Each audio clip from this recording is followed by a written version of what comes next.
Bienvenue sur le micro à l'Ouest. Aujourd'hui, j'accueille Salomé. Bonjour Salomé. Salut Chloé. Salomé, elle a 28 ans, t'es prof de français. T'es une mine d'informations impressionnante. T'es un exemple pour une femme en devenir comme moi. Et tu es passionnée par ton travail. Tu aides les générations futures à construire leur vocabulaire et à pouvoir aligner deux mots. Aujourd'hui, on plonge dans une activité qui a traversé les siècles, résisté à toutes les révolutions technologiques et qui continue de diviser. Pour certains, c'est un refuge. Pour d'autres, une corvée ou un luxe que l'on ne s'accorde jamais. Et pourtant, elle est partout. Dans nos mains, sur nos écrans et dans la vie quotidienne. Et pour vous, qu'est-ce que signifie la lecture ? Bienvenue sur le micro à l'Ouest, le podcast chill où on parle de tout et de rien, sans script, pour se sentir moins seul dans sa tête. Un podcast sans pression, sans expertise imposée, où les discussions sont libres, parfois profondes, parfois utiles, souvent nécessaires. Argent, santé mentale, travail, réseaux sociaux, addiction, des thèmes parfois lourds, parfois légers, mais toujours actuels. Ça fait combien de temps que t'es prof ? C'est ma 5e année, sachant que ma première année, c'était une année en alternance. Du coup, j'enseigne le français en 6e et en 5e. Donc, j'ai 2 classes de 6e et une classe de 5e. Et j'enseigne également le latin en 5e, 4e et 3e. Et je suis professeure principale d'une des classes de 6e. Vu que t'es prof de français, t'es pleinement concernée, tu vois l'évolution que toi-même tu as eue sur les bancs de l'école jusqu'à maintenant et aussi dans tes classes. Alors, c'est un peu particulier parce que moi, je suis prof en ce moment dans un collège rural. Et j'ai grandi dans un collège de ville. Alors, peut-être pas dire difficile à intégrer, mais en fait, me rendre compte que mon expérience d'élève n'était pas du tout la même, en fait, ou n'était pas comparable à ce que je peux voir dans mes classes aujourd'hui. Dans le sens où, en fait, c'est un fait, hein, en termes de classe sociale. On a des élèves qui fréquentent... les élèves qui fréquentent des collèges de ville sont souvent issus de familles de classe sociale plus favorisées. Et en fait, ce qui est moins le cas de... Alors, ça veut pas dire que ça n'existe pas, tu vois, dans les collèges ruraux, mais c'est quand même moins le cas dans le collège, notamment où je suis. Et du coup, il y a des difficultés. Et en plus, c'est pas pour me vanter, mais j'étais première de classe. Ouais. Donc, en fait, genre, il y a des trucs qui, pour moi, étaient... Ça tombait sous le sens. Ça tombait sous le sens. Ou alors, il y a des trucs qu'on a acquis, en fait, qui sont pas innés, mais qu'on a acquis tellement jeune que pour moi c'était devenu inné. Et en fait, arriver au collège et me rendre compte, être face à des enfants qui en fait ne savaient pas faire cette chose-là, que bon, pour moi c'était d'une évidence telle au point où il fallait pas réfléchir. Non seulement je me suis retenue que je l'avais sans doute appris tellement bien que c'était devenu inné, mais qu'en plus il fallait que je trouve un moyen de leur apprendre. Des trucs tout bêtes du style, tu vois, présenter une copie. Moi, la première fois que je leur ai demandé de présenter une copie, ils sont restés me regarder avec des yeux en mode... Et c'était la panique. C'était crayon vert, crayon bleu, crayon rouge, j'encadre quoi, je vais me prendre où, enfin. Et en fait, c'est quelque chose que j'ai écrit, mais que j'avais tellement intégré. Et c'est ça pour plein d'autres choses, quoi. Ouais. Et donc, en fait, très vite, je me suis rendu compte que je pouvais pas comparer mon expérience d'élève. Voilà. Et donc, même si j'ai des proches qui n'aimaient pas la lecture et je savais bien que ça existait, il n'y avait pas ce... Pour moi, c'était difficile d'envisager un tel rejet de la lecture ou même de l'écriture. Et ça a été difficile de me dire, ok, donc même des textes qui sont pas durs, entre guillemets, en fait, c'est difficile pour eux. Ouais. Surtout quand toi, à côté, t'as pas du tout la même base. Pas du tout. En fait, toi, tu compares ta base que t'avais à leur âge. Oui, c'est ça.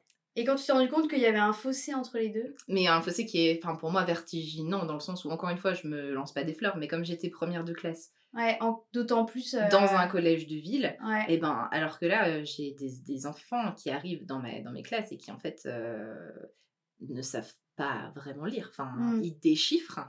Donc moi, je récupère des élèves qui, en fait, arrivent d'écoles primaires, différentes écoles primaires du territoire. Et en fait, on observe déjà des disparités très importantes entre les élèves. Et là, le but de la 6e, c'est de remettre un peu tout ça à plat. Ouais, lisser un peu Lisser un peu, revoir un peu tout ce qui est à revoir, pour ensuite entamer des bases qui permettent d'entamer ce qu'on appelle le cycle 4. La 6e, c'est un peu une classe transitoire entre la primaire et le collège, quoi. Nous deux, on est très similaires sur certaines choses, mais on est aussi très différentes. Alors, l'ancienne moi était un peu l'opposé de toi. Oui. Bah, on se connaît depuis longtemps, mais on n'a pas du tout, je pense, eu les mêmes expériences de vie. Ouais. et pas du tout à la base les mêmes centres d'intérêt. Ouais, Tu exactement. vois, c'est vrai que toi, moi, je te qualifierais plutôt comme quelqu'un d'assez extraverti, Mmh. qui, tu vois, a beaucoup, beaucoup d'amis, qui a absolument pas de mal à faire du réseau, à relationner avec les gens. Alors que moi, au contraire, je me suis toujours plutôt caractérisée comme étant introvertie. Mmh. Et c'est un peu lié avec la lecture malgré tout, tu vois. C'est Oui, une oui. activité où, en fait, on est quand même solitaire face à sa lecture. Mmh. Mais c'est vrai qu'on s'est là les derniers temps, en fait, depuis que tu t'es un peu mis à la lecture, Ouais, entre ça joue, guillemets, je pense. ça joue sur le fait qu'en fait, ouais, on a enfin, la lecture et la course, même si ça n'a pour le coup rien à voir, mais on s'est trouvé, disons, des intérêts communs, ouais, où du coup on se fréquente plus, je pense. Ouais. Et... Où on peut discuter et c'est un peu nos C'est ça, nos c'est un peu trucs, nos trucs, enfin, ouais, ouais. ouais, ouais. Il y a quelques années, je me suis rendu compte que je n'avais jamais lu. Ok. Que ce soit les livres qu'il y avait dans les programmes d'école. Oh, tiens donc. Et j'aurais une anecdote là-dessus d'ailleurs. Ok. Les magazines ou tout simplement personnellement. Donc il y a encore quelques mois, j'avais jamais eu de livre en cadeau, ni à Noël, ni à mes anniversaires. Ok. Et ça ne faisait pas partie de mes listes de cadeaux. C'était vraiment, tu m'offres un livre, tu m'aimes pas. Ouais, d'accord. Et quand je me suis retrouvée devant cette vérité, je me suis dit que ça craint quand même. Donc en fait, j'ai jamais... Enfin, au secours, j'ai peur. J'ai jamais considéré, avant, Ouais, je ouais, précise, t'inquiète. la lecture comme quelque chose d'intéressant. Ok. Non, mais ça, Donc, j'entends. après ça, quand j'ai commencé à lire un livre que mon ami qui a composé l'identité musicale de mon podcast, je tiens à mentionner, merci Antonin, elle est parfaite. Donc il m'a conseillé et il m'a prêté L'homme qui voulait être heureux de Laurent Gounel. Donc j'ai commencé par du développement perso et j'en ai un peu fait le tour. Et après j'ai vraiment découvert la lecture que j'apprécie maintenant, autant la lecture qu'une bonne série. Ok. Oui, alors que toi, à la base, t'étais quand même très film et Ouais, très série. ouais, j'étais particulièrement série. J'ai mis la lecture au même stade que les séries. Donc pour moi, c'est une avancée énorme. Donc je voulais te demander, toi Salomé, est-ce que tu peux nous parler un peu de ton parcours littéraire? Ma question, ma dream question, vraiment, je suis trop contente qu'on en parle. Genre, tu vois. Mais chez moi, il y a toujours eu des livres. Ouais. Mes deux parents aiment les livres en tant qu'objet, aiment la lecture. J'ai toujours vu ma mère lire. Et c'est quelque chose qu'elle m'a transmis, je pense. Parce que voilà, je me souviens d'enfants, mais même très jeunes, tu vois, aller à la librairie et pouvoir choisir un livre que je voulais. Et j'ai conscience que c'est un privilège. Ça a été un vrai bonheur, je pense. Alors, je m'en souviens pas, mais d'apprendre à lire en fait et de pouvoir moi-même après accéder à la lecture. J'ai toujours du coup, enfin, d'aussi loin que je m'en souvienne, j'ai toujours lu. Je me souviens de la première fois où on est allé me faire ma carte de bibliothèque et en fait on est allé, donc ma mère, moi et mon frère, donc c'était dans la bibliothèque un peu du carte, c'était une carte, c'est tout bête hein, vraiment, la dame, c'était une carte avec un haut vert et le reste blanc et il y avait le logo de la bibliothèque marqué dessus, et il y avait mon nom écrit au stylo noir. Et quand ma mère m'a donné ça et qu'elle m'a dit, genre là, tu peux en emprunter genre 8, j'étais en mode, ouais, c'est fantastique, c'est le paradis cette histoire. Et parce qu'en fait, du coup, après, arrivé au collège, souvent au collège, moi je pense qu'on va en reparler, c'est un peu un. À 12 ans, maintenant, on observe vraiment une. Donc à peu près à la fin 6e, début 5e, on observe une vraie bascule au niveau de la lecture chez les enfants, c'est-à-dire que souvent ils lisent, quand même majoritairement, ils aiment lire en primaire. Ouais. En primaire, il y a vraiment quelque chose de. Ça leur plaît la lecture.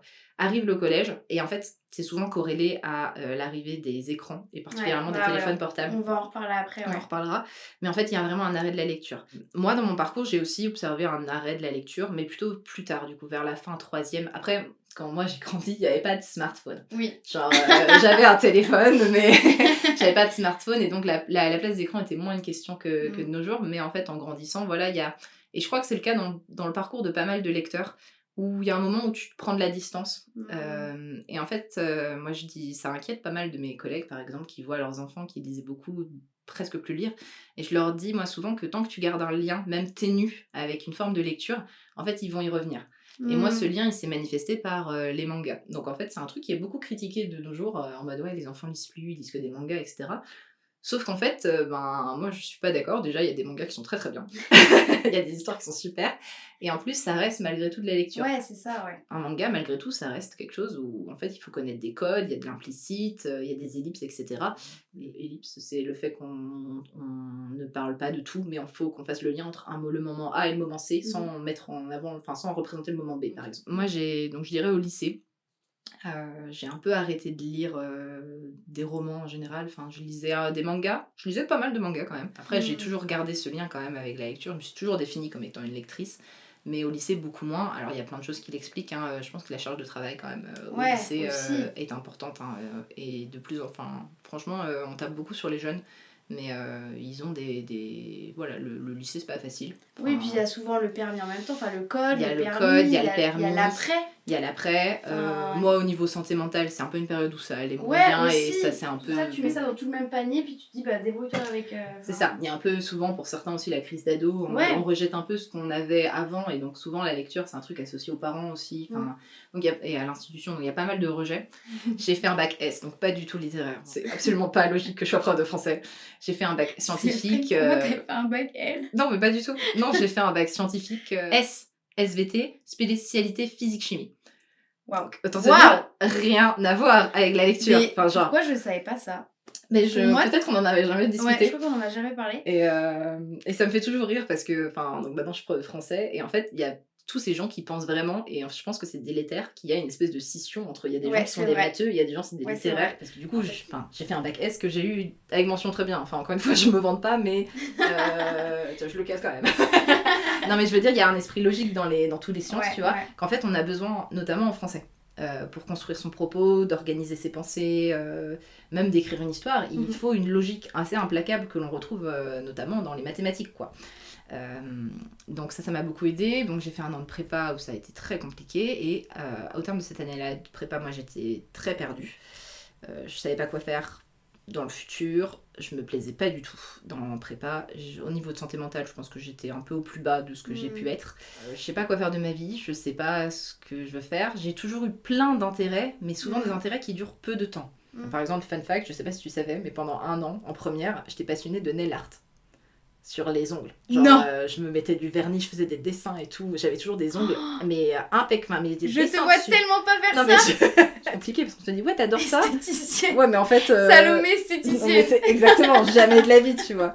Mais en même temps, c'était ma grande passion. Et en fait, j'ai beaucoup dans mon histoire de vie, j'ai eu ça. J'ai eu des grosses passions pour des trucs qui durent très peu. Et en fait, après, je passe à autre chose. Souvent, quand ça monte vite, ça redescend vite aussi. Ouais, c'est ça. Passions. C'est ça. Et en fait, il y a une passion du coup qui m'a jamais quittée, c'est la lecture. Donc, perdue comme j'étais, je me suis dit, bon, écoute, on va aller en fac de lettres. Franchement, ça a été un des meilleurs choix que j'ai fait, je pense, parce que me suis vraiment découvert une passion pour la littérature. Et pas juste lire des livres, tu vois, mais vraiment pour la littérature.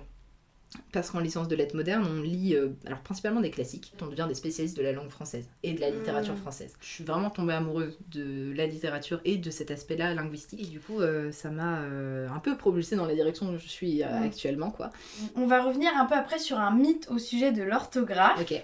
Mais avant, quelle est la dernière fois que t'as vraiment été happée par un livre où t'as un peu perdu la notion du temps? C'était quoi? Et est-ce que ça t'arrive encore aujourd'hui? Ah, c'est une bonne question, ça. Le livre que j'ai fini aujourd'hui. J'ai lu un roman. C'est un roman pour ados. Et en fait, je l'ai emprunté à la bibliothèque parce que j'ai un peu de mal avec la littérature jeunesse. Je trouve ça un peu trop enfantin, j'ai un peu de mal. Il y a des choses qui sont super, hein. Mais je me dis, il faut quand même que j'essaie un peu de lire des trucs qui sortent. Et notamment, cette personne-là, je crois que c'est Alix Cécile, son nom. Ça fait plusieurs fois que je vois ses romans en librairie et j'ai toujours entendu dire que c'était super. Et ça s'appelle Enragée. Et en fait, elle avait une écriture qui fait que tu pouvais pas lâcher le livre, quoi. Ouais. Et tu vois, je suis restée cette nuit jusqu'à 1h du mat pour le lire. Donc en fait, j'ai fini ce matin. Enfin... Mais en même temps, il y avait un truc bizarre quand je l'avais posé, j'avais pas spécialement envie de le reprendre. C'est un sujet en fait où j'avais absolument aucune accroche. Enfin, c'est l'histoire d'une jeune fille qui a été placée dans un foyer. Et en fait, tu suis un peu ses tribulations, elle fugue, elle se retrouve SDF dans la rue. Enfin, c'est un sujet avec à la base, j'ai aucun attrait, entre guillemets. Je pense que c'est des histoires qui sont importantes à dire, hein, aucun doute là-dessus. Mais je me retrouvais pas spécialement dans l'héroïne, etc. Et c'était des sujets un peu sombres, tu vois. Genre, moi, j'aime pas trop lire des trucs sombres. Je suis pas la team, tiens, je vais lire ce bouquin parce que tout le monde me dit que ça fait pleurer, quoi. Je déteste ça. Il y a un peu ce truc-là sur les réseaux en ce moment de ce livre m'a détruit, dévasté, machin, lisez-le. Je dis, bah non. Donc ça m'arrive encore, mais c'est rare. Toi, je sais pas si tu fais ça. Moi, je relis énormément. Alors, si, au début, quand j'en aimais 3, les 3, je les ai saignés. Mais Ok. j'avais que ces 3-là que j'aimais bien, et en fait, je voulais pas tenter autre chose, donc je suis restée dans ma bulle. T'es restée dans ta... Oui, ok. Et c'est pour ça que je les lisais plusieurs fois. Ouais, je comprends, ok. Mais là, maintenant que j'en lis plus, je sais pas. Pas trop. Je suis pas encore... J'en ai pas relu pour l'instant. Ok. Ça, c'est un truc super bizarre. Moi, je relis énormément mes bouquins. Par contre, les séries... Tu les re-regardes beaucoup? Je les re-regarde beaucoup. Mais ça fait des années. Oui. Donc est-ce que tu vois sur un terme de temps, alors que là je suis en mode découverte toujours. Il y a un truc, ouais, bah oui, tu étais dans un stade un peu en mode t'as ouvert une nouvelle porte et du coup tu t'aventures quoi. Moi je pense qu'il y a un truc dans la relecture qui fait que, un peu comme dans les séries en fait, c'est des fois t'as pas envie de te lancer dans un truc que tu sais que tu vas, enfin tu sais pas si tu vas aimer Exactement, ou pas. Et donc en fait tu relis des trucs que tu sais que t'adores parce que t'as besoin de réconfort, parce que t'as juste envie de passer un bon moment, etc. Donc, j'aimerais revenir sur un problème un peu de société. Ok. Souvent les gens, et moi y compris avant que je commence à lire, je disais tout le temps j'ai pas le temps. J'ai pas le temps de lire. Okay. Donc j'ai sorti un pourcentage qui vient du site de CNL, C'est le Centre national de la lecture, qui dit que les Français passent en moyenne 31 minutes par jour à la lecture, consacrée à la lecture, contre plus de 3 heures sur les écrans. Ouais. Pour toi, c'est donc un souci de temps ou c'est une excuse ? Il y a plusieurs choses. Je pense sincèrement, premièrement, que les gens sont persuadés qu'ils n'ont pas le temps.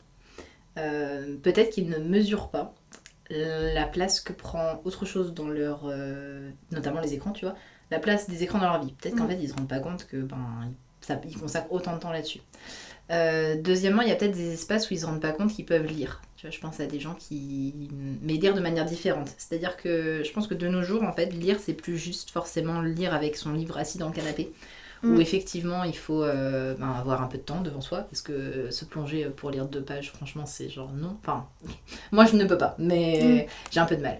Il y en a qui arrivent, hein, mais je trouve pas ça, voilà. Ça demande aussi à être dans un environnement calme. On disait, encore une fois, qu'on parlait de privilèges tout à l'heure, sur l'achat de livres. Et en fait, le fait d'avoir du temps à consacrer à la lecture, c'est aussi un privilège. Je pense à par exemple des femmes, tu vois, qui sont mères avec des enfants et qui sont obligées de s'occuper des enfants bas âge ou n'importe quoi. Enfin, je veux dire, il y a plein de situations dans la vie ou des horaires de travail décalés, etc., qui font que, effectivement, ces personnes ont sans doute, et c'est pour le coup, ça me paraît assez justifié, n'ont pas le temps. Mais on peut compenser, entre guillemets, par des nouvelles formes de lecture. Par exemple, je pense aux livres audio, où en fait, c'est quelque chose qui se développe de plus en plus, mais qui, très justement, est pertinent. Enfin, je veux dire, tu peux lire quand même en écoutant, et c'est plus facile quand on a des longs trajets de voiture, par exemple, des embouteillages. On peut lire dans les transports. Alors, je crois qu'en France, ça se fait beaucoup quand même, malgré tout. Je pense, tu vois, je pense aux transports en commun, plutôt dans ce qui est le bus, le tram, ou même le métro. Y a quand même pas mal de gens, je trouve, qui sortent un livre, qui lisent, quoi. Et pour avoir voyagé, c'est moins le cas, je trouve, dans d'autres pays. Donc il y a ça, mais je pense qu'il y a aussi un peu une excuse quelque part, parce que la lecture, on en parlait tout à l'heure, ça reste un acte qui est difficile. C'est un peu un muscle en fait, tu vois. Toi qui as commencé à courir il n'y a pas si longtemps que ça, quand tu as commencé à courir, c'était horrible. Parce que moi, quand j'ai commencé à courir, c'était horrible aussi. Il n'y avait aucun plaisir. Il n'y avait aucun plaisir, tu as été obligé de te forcer pendant une période de temps relativement conséquente. Enfin, en tout cas, moi je m'en souviens, c'était comme ça. Genre. Et en fait, la lecture, les gens ont l'impression que tu peux juste prendre un livre et commencer à lire, et c'est bon, quoi. Et en fait, pas du tout. Enfin, pour moi, c'est vraiment un muscle qui nécessite de l'entraînement. Donc je pense qu'il y a un peu des deux, parce que si t'as pas beaucoup le temps, que t'as pris un livre, et que tu te lances dedans, et qu'en fait t'as pas l'habitude de lire, ça va être peut-être difficile, ça va être de se concentrer, c'est compliqué. Donc il y a un peu ces 2 trucs-là. Et je pense qu'il y a un troisième truc, c'est que les gens ont tendance à... Les gens qui lisent peu vont avoir, je pense, alors j'ai aucune source, mais je pense, à vouloir lire des livres qui vont culturellement leur apporter. Enfin, tu vois, en gros, généralement, quand quelqu'un dit « moi je suis un lecteur » ou « moi je suis une lectrice », on va s'attendre à ce qu'il ait lu certains types de bouquins. Et donc, les gens qui lisent peu, tu vois, typiquement, je pense qu'ils vont acheter le Goncourt et se dire « bon, voilà, je vais lire le Goncourt ». Et en fait, leGoncourt, c'est comme d'autres livres, mais... peut-être qu'en fait, ça, c'est pas du tout leur centre d'intérêt. C'est ce que je voulais dire. Parfois, tu tombes sur le mauvais genre aussi. Complètement. Tu sais pas ce que t'aimes. Et peut-être que t'aimes un thème dans la vie qu'en fait, dans la lecture, tu vas pas forcément aimer. C'est ça. Ouais. Alors, donc, on passe à ma petite anecdote. Allons-y. Que peut-être je t'ai déjà raconté, je crois. Je sais pas. Non, ça me dit rien. Enfin, je sais pas ce que tu vas dire. Non, ça me dit rien. Donc j'ai jamais vraiment commencé à lire avant il y a quelques temps. Et quand on était à l'école, j'ai lu aucun livre. À part, j'ai commencé à en lire un. Mais ça m'a un peu coupé l'herbe sous le pied. Parce que j'ai commencé à le lire et j'étais très longue à lire puisque je n'avais jamais vraiment lu. Donc j'ai commencé Oscar et la Dame Rose. Et les gens avec qui j'étais au collège vont savoir la tristesse de ce livre. Tu l'as lu ou pas ? Je l'ai pas lu, mais je sais de quoi il parle parce que c'est un livre qui est souvent recommandé au collège. Et donc, mais en fait, justement, comme il est super triste et qu'il a l'air déprimant, enfin genre... le lis pas. Non, mais voilà. Donc j'avais pas fini de le lire, mais il y avait l'évaluation qui arrivait. Ouais. Et du coup, je me suis retrouvée devant la feuille avec spoiler, Oscar décède. Ok. Et je l'ai su devant l'évaluation. Donc j'ai pleuré sur l'évaluation. Et j'étais déçue, et j'ai jamais lu la fin du coup. Ok. J'ai jamais lu la fin. Non. Je l'ai récupéré là, chez ma mère. J'ai récupéré tous mes livres de. Oui, qui ouais. sont Ouais, tu m'avais dit. du coup. Oui, Voilà. bah, ils sont pas très utilisés. Alors il y a juste mon Je nom ne juge dedans. pas. Que le meilleur 6ème B. Putain, t'étais en 6ème B. Mais genre, je suis prof principale de la 6B. Sur le fait de lire et de ressentir des émotions. Ok. En fait, que les émotions soient aussi fortes quand tu lis Ah oui. par rapport à quand tu regardes une série ou un film. Et je pensais pas que ça pouvait procurer autant d'émotions, à la fois rire ou pleurs, ou joie, enfin voilà, quand tu lis, ou même obsession. Parce que moi j'avais beaucoup ce truc d'obsession avec les séries, c'est ça qui faisait que j'étais tellement accrochée dedans. Parce que je voulais, j'avais ce truc de putain, vivement je rentre chez moi pour regarder ma série. Oui, je comprends. Ouais. Bah, avoir ça avec des livres, je pensais que c'était impossible. Ok. Après, je pense que c'est plus facile quand t'es enfant. Je trouve il y a peut-être l'innocence aussi. Il y a peut-être l'innocence, il y a peut-être le fait qu'en fait maintenant tu vois moins les gros plot twists arriver. Enfin, tu vois, moi, ce personnage qui meurt là, mais j'étais dévastée. Alors que maintenant, de nos jours, c'est extrêmement rare que je pleure devant un livre. Tu vois. Que je ris, oui, ça m'arrive assez fréquemment. Que je pleure, ça n'arrive quasiment plus. Alors que ça arrivait beaucoup quand j'étais enfant. Mais parce que t'es pas surprise. Je pense qu'il y a parce que je suis pas surprise, je pense qu'il y a aussi le fait qu'il y a eu la vie entre guillemets, tu vois. Ouais, t'as l'expérience aussi. C'est ça. Puis moi je suis toujours, mais j'ai toujours été hypersensible. Et en fait, c'est un truc que j'ai beaucoup haï quand j'étais enfant parce que en fait, je me mettais à pleurer pour un rien. Et c'est un truc qui est vraiment très dévalorisé dans la société.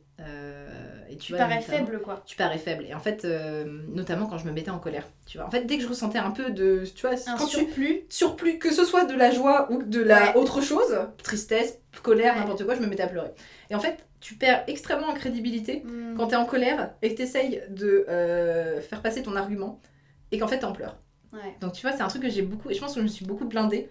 Et maintenant je le regrette un peu parce qu'en fait tu te coupes un peu d'une partie de toi quand même. Donc je retravaille ça, tu vois. Mais je pense qu'il y a aussi de cette raison-là, tu vois. Et il y a aussi peut-être un truc pour les pleurs notamment. Je pense qu'il y a eu ça beaucoup alors plutôt dans les mangas, dans les livres je sais pas trop, mais il y a eu beaucoup cette tendance qui a moins maintenant à faire en sorte que le personnage ne meure pas. En fait il meurt mais en fait il va revenir d'une manière ou d'une autre. Tant qu'il n'y a pas le cadavre, il est pas mort. Même des fois il y a le cadavre et en fait tu découvres par un espèce de truc alambiqué que finalement il est pas mort, etc. machin. Et du coup je trouve qu'il y a eu beaucoup ça dans une partie des livres que j'ai lus. Et en fait du coup paradoxalement c'est drôle parce que maintenant c'est moins le cas je trouve. Mais du coup t'attends ce truc il va revenir, il est pas mort et en fait du coup sur le moment tu fais pas le deuil du personnage qui meurt. Enfin, je me souviens d'un manga que j'ai lu récemment où le personnage meurt et en fait persuadé qu'il va mourir, c'est pas possible. J'ai pas fait le deuil tout de suite et puis j'ai lu 3 tomes et puis en fait non il était vraiment bien mort. Jusqu'à 3 tomes, et en fait j'étais en mode merde en fait. et tu peux pas faire ton deuil après coup, enfin c'est bizarre. Et il y a toujours du coup ce truc de je sais pas, genre tu te blindes un peu en mode ça sert à rien que je pleure maintenant parce qu'il est pas vraiment mort. Et en fait ça m'est arrivé plusieurs fois les derniers temps où en fait après coup je me suis rendu compte si en fait cette personne là était vraiment morte. Du coup, malgré tout je pense que c'est plus facile de développer des émotions fortes quand t'es devant des séries, tu vois, parce que t'as plus de trucs qui se jouent, notamment au niveau sensoriel. Tu vois, la musique, t'en parlais tout à l'heure, c'est quand même un truc qui émotionnellement déclenche pas mal, beaucoup de trucs. Et donc t'as pas ça avec la lecture. Ça te demande de te reposer sur ta capacité d'imagination. Et encore une fois, ça se travaille. Donc moi, ça m'est arrivé de devoir, toi aussi je pense, mais devoir fermer le livre en mode non, c'est pas possible. Énervé. C'est pas possible. Ou alors, ne fais pas ça. Pourquoi t'as fait ça? Ou alors, oh non. Tu sais, tu peux pas, limite, t'es obligé de cacher la page pour pas moi je le cache tout le temps. Quand t'arrives dans des moments de tension, t'es en mode cache la page parce que t'as tellement envie de lire la suite. Non mais moi ça m'est déjà arrivé au début justement où j'avais pas ce truc de... Je pensais pas que mon œil allait me trahir, tu vois. Non mais si. Mais et c'est en un fait, truc de fou. tu lis la fin. J'aime bien quand l'intrigue elle est de l'autre côté. Enfin quand la réponse à l'intrigue elle est de l'autre côté. Moi complètement. Ça me tu le vois pas venir. Ouais. Alors maintenant on va parler d'un mythe. Ok. Est-ce que la lecture aide à être plus fort en orthographe? Alors je suis pas une spécialiste, si un peu mais non. J'ai 2 réponses, oui et non. La lecture va aider d'énormes bénéfices. L'orthographe en est un, mais de manière, je dirais, indirecte. Je m'explique. L'un des premiers bénéfices... Alors, le bénéfice de la lecture, tu l'as dit, hein, le stress. Donc ça, c'est un bénéfice. Il y a aussi, au niveau, donc plutôt français, on va dire, hein, en mode, tu as un élève qui se pose la question, est-ce que ça vaut la peine que je lise ? Il y a énormément d'avantages au niveau cognitif. Il y a un avantage au niveau de la structuration de ta pensée. On en parlait tout à l'heure, mais le fait d'organiser ses pensées, de s'exprimer correctement, à l'écrit et à l'oral, en fait, ça joue sur les deux. Ça a un impact énorme sur l'apprentissage du vocabulaire. Et en fait, moi, j'observe beaucoup que les élèves qui sont en difficulté dans mes classes ont un manque important, de lexique, manquent énormément de mots de vocabulaire. Mais pour que les gens se rendent compte, parce qu'en fait, on ne se rend pas forcément compte, mais par exemple, des choses qui posent problème, c'est les expressions. En début d'année, j'explique à mes élèves qu'en fait, s'ils ne suivent pas le règlement, je vais leur passer un savon. Ouais. Et en fait, j'entends un de mes élèves se tourner vers son voisin et me dire « Pourquoi elle nous parle de savon, quoi ? Pourquoi elle nous parle de savon ?» En fait, voilà, là, c'est un manque de lexique. Moi, je vais être honnête avec toi, je suis convaincue que... Je suis prof de français, hein, donc je leur parle en français.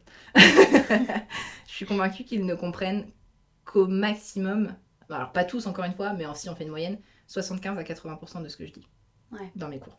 Parce qu'il y a des mots qu'ils ne comprennent pas, des expressions qu'ils ne comprennent pas, des tournures de phrases qu'ils ne comprennent pas, etc., etc. Et en fait, la quantité de lexique que tu connais par rapport à une corrélation, j'ai pas des chiffres, je pourrais pas te dire, mais nous on le voit, à une corrélation directe avec ta réussite scolaire. Plus tu connais de mots et d'expressions, plus tu vas accéder facilement à la compréhension des textes, plus tu vas accéder facilement à la compréhension des consignes, de ce qu'on te demande de faire. Résultat. Tu vas plus facilement structurer ta pensée. Tu vas savoir, ça va avoir un impact sur ta manière de faire des phrases. Donc syntaxiquement parlant, en fait, tu vas faire des bonnes phrases, des phrases correctes à l'écrit et à l'oral. Et ça, c'est la lecture. Parce qu'en fait, et donc ça va avoir un impact sur l'orthographe. Parce que, à force de lire, en fait, à un moment donné, tu vois les mots aussi. Les mots, la difficulté de la langue française, c'est, je pense, la grande différence entre sa version orale et sa version écrite. Il y a les mots ne se prononcent pas du tout de la même manière dont ils s'écrivent en français. Et c'est une vraie particularité de notre langue, un truc qui pose beaucoup de problèmes aux élèves. Les élèves d'ailleurs haïssent cette particularité de notre langue. Je sais que toi, ça n'a pas dû un truc qui a dû aussi t'emmerder beaucoup. Moi, je trouve ça intéressant, mais parce que je connais l'évolution. Tu vois, je peux t'expliquer pourquoi oiseau s'explique, ou pied par exemple, s'explique avec un D qui ne sert à rien. Oui. Voilà. Et en fait, moi, je trouve ça intéressant d'un point de vue évolutif. Et en plus, tu fais latin. Voilà, parce qu'en fait, j'ai fait latin, j'ai fait ancien français et français. Donc en fait, j'ai étudié tous les phénomènes qui font à la fac, quoi. Donc en fait, moi, je trouve ça passionnant parce que je suis capable de l'expliquer. Donc c'est un peu, je dis souvent aux élèves, non, en fait, vous avez une langue à énigmes. Et tous les trucs un peu bizarres d'orthographe s'expliquent par son évolution. Mais en fait, on a une langue qui, en gros, pour beaucoup de mots, sont restés bloqués à une période de l'histoire, tandis que la prononciation a continué à évoluer. Donc on se retrouve avec des mots, tu vois, qui s'écrivaient comme ça, je sais pas moi, au XIIIe siècle, et qui ne se prononcent plus du tout de la même manière parce qu'on est au XXIe siècle, et qu'en fait une langue c'est vivant et ça évolue. Donc il y a vraiment, c'est ça cette grande difficulté du français. C'est difficile pour les Français qui apprennent le français. C'est difficile pour les étrangers qui apprennent le français. Donc en fait, voilà. Et en fait, le fait de lire, donc de voir les mots écrits, ça va avoir un impact dans le sens où en fait quand tu vas essayer de réécrire ce mot, si tu l'as vu suffisamment de fois, tu vas vite te rendre compte qu'il y a un problème quand tu l'as écrit. Tu écris ta phrase, même si tu sais pas où est le problème, tu sens qu'il y a un problème. Parce qu'en fait, le fait d'avoir lu fait que tu reconnais les formes. Tu vois, il y a des trucs qui, quand j'ai commencé, moi, m'ont surpris à un point, je comprenais pas. C'était les élèves qui mettaient, par exemple, ER à un verbe qui est censé être conjugué à l'imparfait dans la phrase. Par exemple, ils allaient manger au restaurant.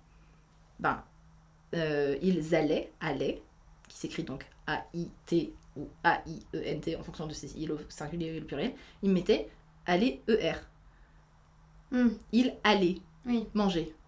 Et en fait, moi j'étais en mode, à quel moment c'est possible que tu puisses écrire ça et que ton cerveau te dise pas, là, dans ta phrase, il y a un truc qui ne va pas.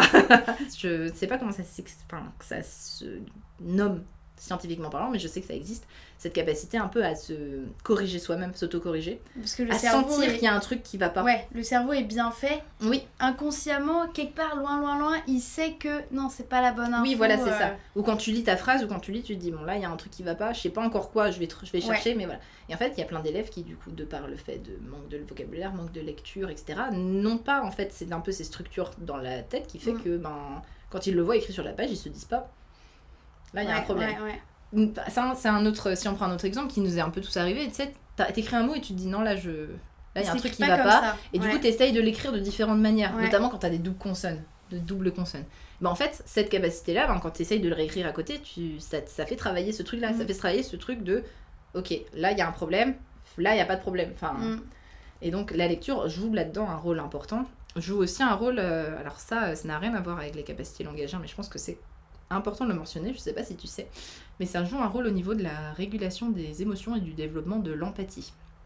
On en parlera après. Très bien. J'ai noté ça. T'as noté ça. Parce qu'en fait, c'est au niveau social, en fait. La lecture, ça a un rôle hyper important dans ta construction de ton toit social et de tes relations sociales. La diminution de la lecture qu'on observe un peu, je pense, est aussi liée, malgré tout, avec un manque de vocabulaire qui fait que tu peux plus t'exprimer. Et donc, souvent, quand tu ne sais pas t'exprimer ou quand tu ne peux pas exprimer quelque chose, tu utilises quelque chose que tu peux faire, c'est-à-dire souvent la violence. Et c'est le cas chez les petits-enfants aussi. Enfin, voilà, on n'en parle pas, mais tu vois, les petits-enfants qui n'ont pas encore cette capacité de s'exprimer avec leurs propres mots, souvent vont avoir recours à des gestes ou à des choses comme ça pour exprimer comment ils se sentent, parce qu'ils n'ont pas d'autre manière de faire. Et c'est dû à un manque de vocabulaire. Dû également, sans doute, alors pas chez les petits-enfants, mais tu vois, plus haut, à un manque aussi d'empathie, et ça, c'est hyper important. Et la lecture, ça travaille énormément l'empathie. Avant de te demander pourquoi il y a un décrochage de la lecture chez les jeunes, on dit que la fiction développe l'empathie. Ah, effectivement, on est pile poil dedans. Et en fait que le cerveau active les mêmes zones que si tu vivais la même scène, que si tu vivais toi-même la scène. Donc est-ce que tu as déjà eu l'impression qu'un personnage de roman t'a appris quelque chose sur toi-même ou même sur les gens qui t'entourent ? Ah, complètement. Ah, je suis persuadée que qui je suis maintenant a été forgé beaucoup par mes lectures. Et il y a souvent ce truc sur les réseaux un peu drôle du style t'as lu un nouveau livre et du coup t'as développé une nouvelle personnalité. En fait, la lecture, notamment la fiction, te met dans des situations où que tu n'aurais a priori jamais eu la chance d'expérimenter.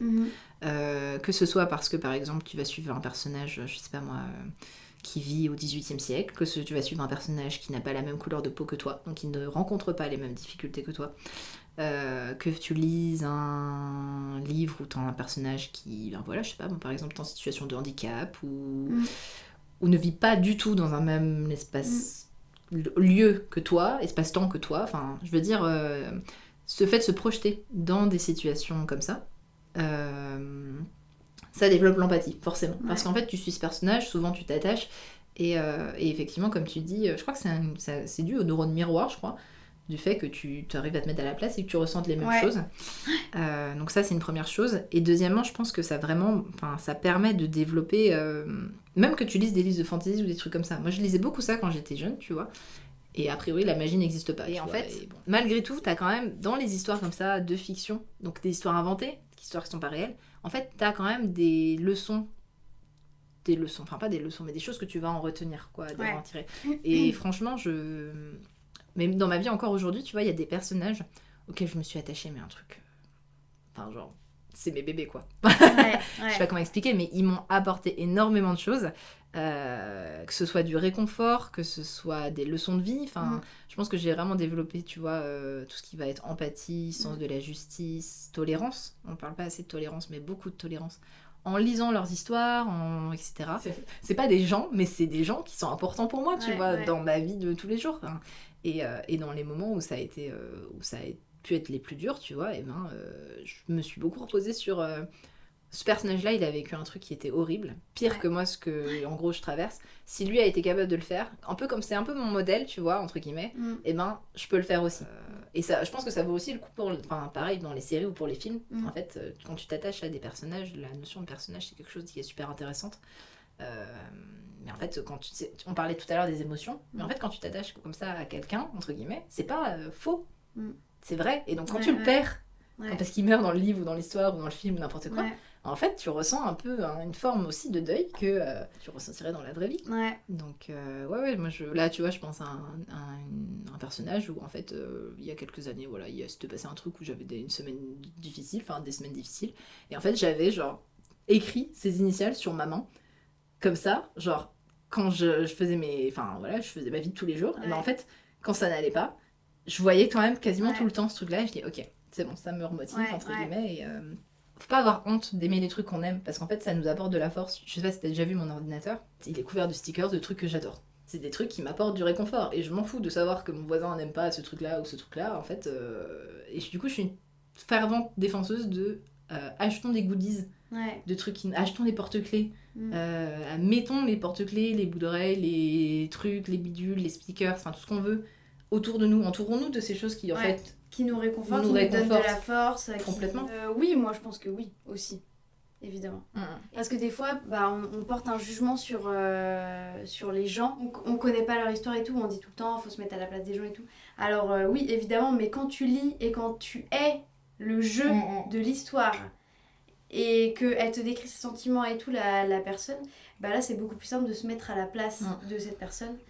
Et donc de se dire, oui, toi t'aurais peut-être pas fait les choses pareil, mais du coup elle les fait comme ça. Et en fait, vous êtes peut-être arrivés au même point, ou juste c'est aussi plus intelligent ce qu'elle a fait finalement, parce que et donc t'apprends aussi des autres facettes de toi, et tu te dis, moi j'aurais pas fait ça, mais en fait, chapeau. Je pense à celui de Valérie Perrin, où la personne elle est un peu, sans spoiler, elle est un peu soumise. C'est ça, elle est passive. Okay. Et en fait, moi c'est quelque chose où le fait d'être passif et de subir sa vie c'est pas du tout toi. En fait, je ne comprends pas. C'est pas du tout toi. Et tu vois, le fait que je n'arrive pas à comprendre, où je me dis, mais comment tu ne veux pas être actif de ta propre vie Comment tu peux te laisser marcher dessus, te laisser humilier Et pourtant, fut un temps, j'étais comme ça aussi.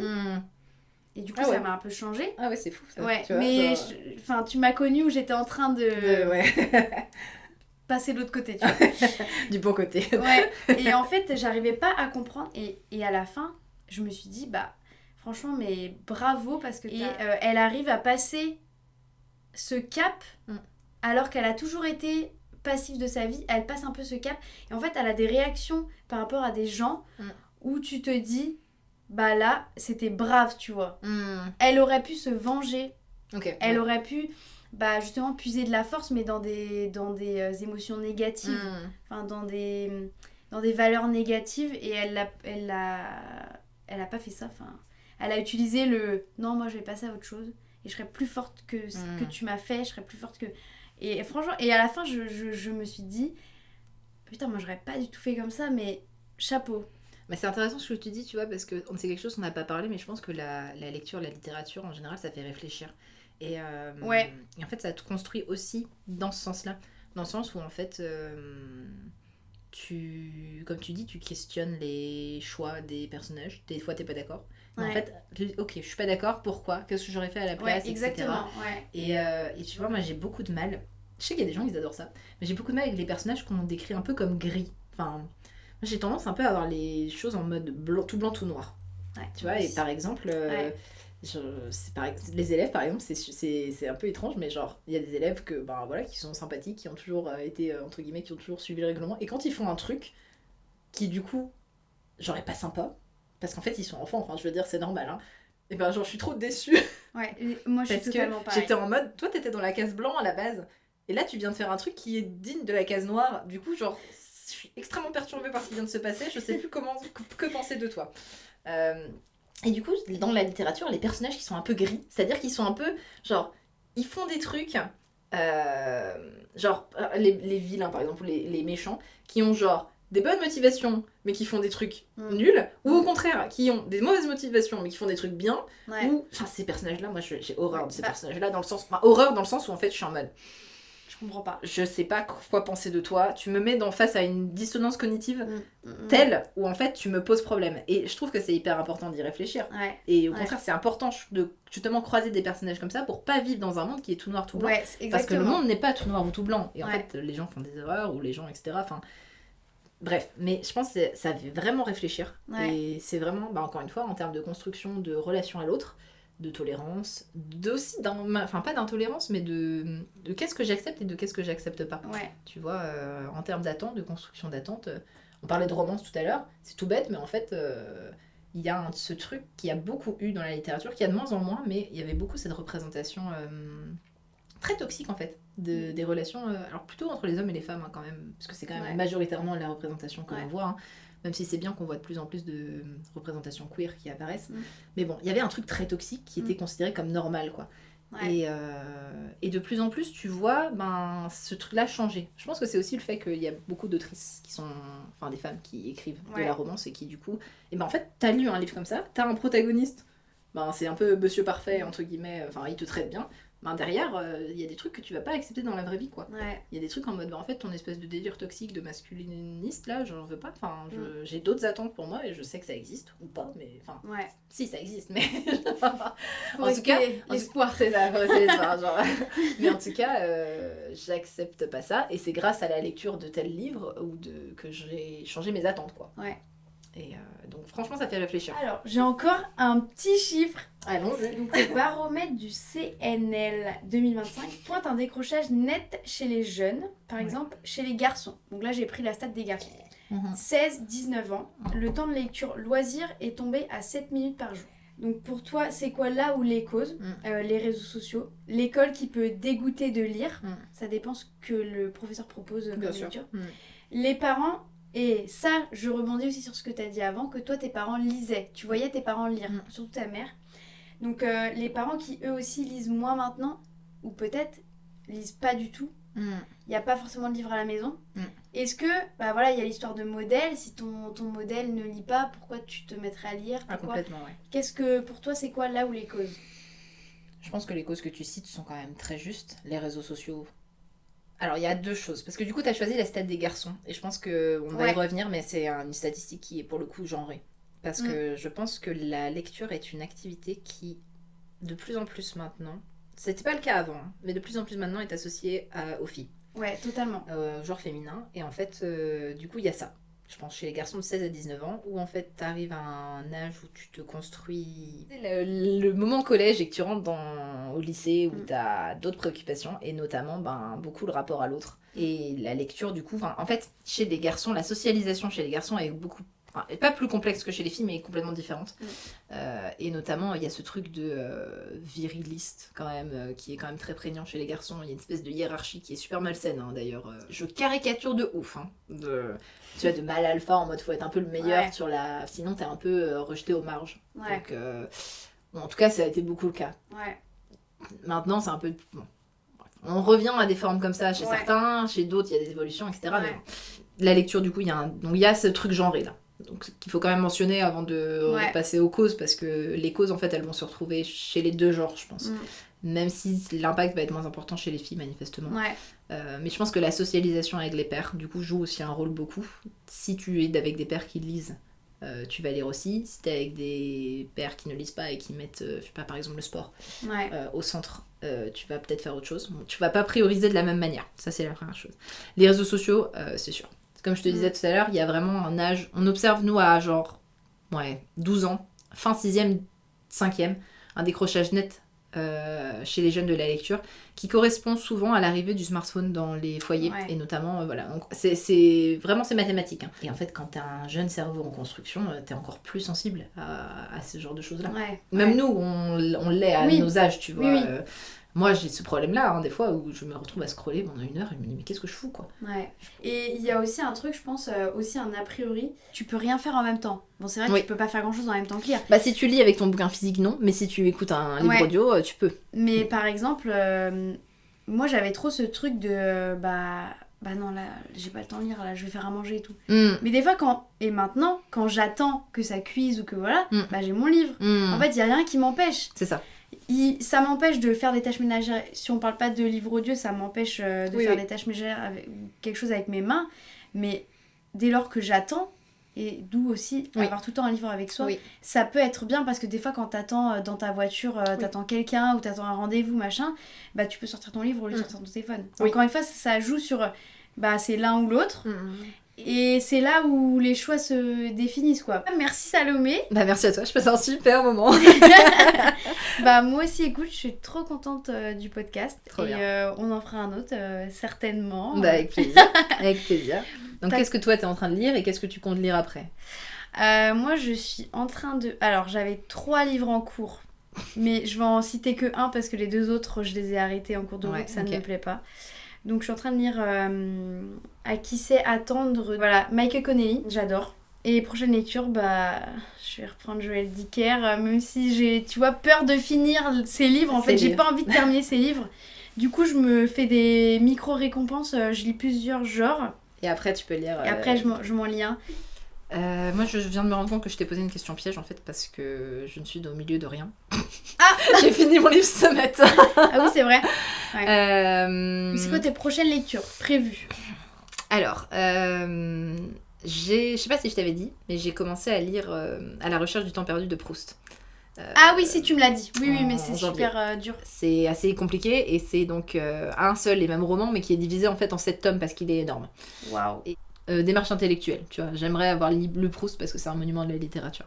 Et j'ai pas envie de laisser trop de temps entre les différents tomes de la recherche, sinon je vais oublier ce qui se passe dans les tomes d'après. Ouais. Donc je prévois de commencer le tome 2 là bientôt la semaine prochaine, je pense. Mais sinon, je suis un peu dans une... Je vais pas dire panne de lecture. Pour ceux qui savent pas ce que c'est, la panne de lecture, c'est quand t'as envie de lire mais t'as pas envie de lire. Enfin, c'est un peu particulier, c'est genre... T'es un peu bloqué dans tes lectures, tu commences plein de trucs, mais t'as pas vraiment envie de les continuer, etc. Et en fait, je suis un peu dans ce mood-là, je dirais, depuis un peu, peut-être pas le début de l'année, mais un peu, tu vois, genre... Je Vraie l'embarras question. du choix. Ouais, c'est bah oui. Chez moi, il n'y a que ça. Donc bon. Non, mais il y a un... Faut savoir que il y a déjà un mur entier. Quand tu rentres dans la maison, t'as un mur entier que de livres. Tu montes à l'étage. Et là, t'as 6 murs entiers de livres. Non, tu colles tous tes livres, tu refais la baraque. Merci d'avoir écouté cet épisode du Micro à l'Ouest. Si ça t'a parlé, n'hésite pas à partager autour de toi, à en discuter avec tes proches ou même à me faire un retour. Tu peux aussi t'abonner pour ne rien rater des prochains épisodes. On se retrouve très vite pour une nouvelle discussion au micro. À l'Ouest! Un podcast signé Bigoud Productions.